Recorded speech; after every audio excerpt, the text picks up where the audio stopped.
Adding a subwoofer is essential to any good car audio system. In order to create an amazing listening environment in your vehicle, this is an absolute must. But where do you start? What size sub? How many? What kind of box? And how much power is needed? Stick around as we answer these questions and more.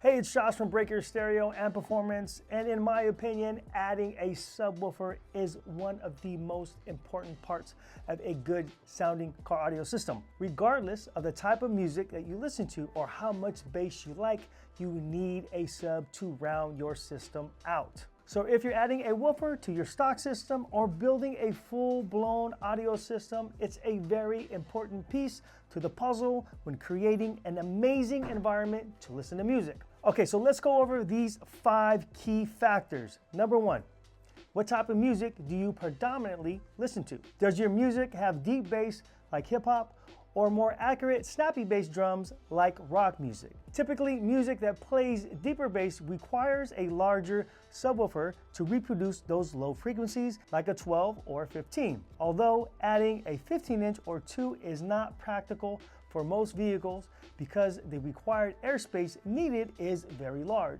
That's why in this case, 12-inch woofers are a more popular choice. And music that has more accurate snappy bass is better played on smaller subwoofers like an 8-inch or 10-inch. Okay, number 2, enclosure type or box types.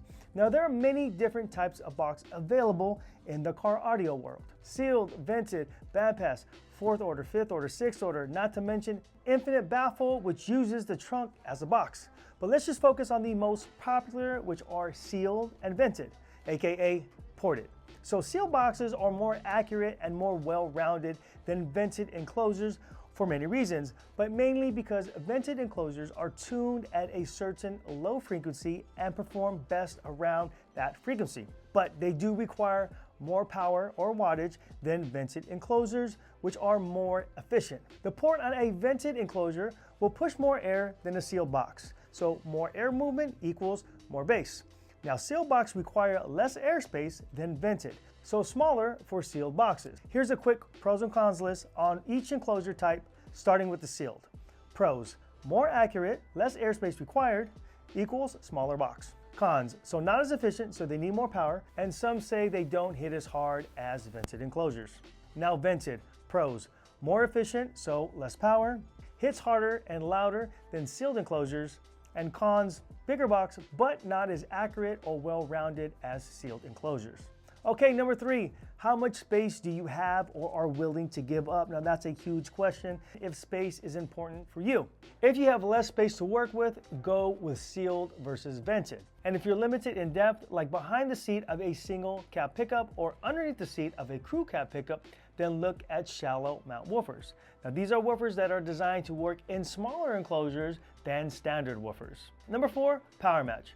Match the power from the subs to your amplifier. Simple, right? If you have 2 subs that are at 500 watts RMS, get a 1000 watt amplifier. A good rule of thumb is 20% more power. That'll give you enough headroom so when you're matching the gain on your amp to your head unit, you won't have to turn it up quite as much, thus allowing the amp to run cooler with much less stress. But you can also run 20% less too, but obviously you won't be able to get the same performance if you underpower them. Number 5, match impedance. Now the term ohms and impedance and resistance are all used interchangeably. In other words, they refer to the same thing. When looking at the RMS, you will see different power output ratings. The lower the ohms, impedance, or resistance, the more power the amplifier will make. If you're looking at monoblock amps, they're going to be either 1 or 2 ohm stable. Now if the amp is only 2 ohm stable, then it will not state a power rating at 1 ohms. Now most woofers are going to be either single or dual voice coil. Now you can wire them in series or parallel. Series goes up in value, parallel goes down. So as an example, 2 4 ohm speakers in parallel go down to 2 ohms. And 2 4 ohm speakers in series go up to 8 ohms. This can be a little confusing, so here's a tip. If in parallel, which is the positive to positive and the negative to negative, then you take the common impedance and divide it by 2. So as an example, say you have 2 subs that are both dual 4 ohm. So your common impedance is 4 ohm, and you have 4 voice coils. So 4 divided by 4 equals 1. And let's say you have a pair of single 2-ohm speakers.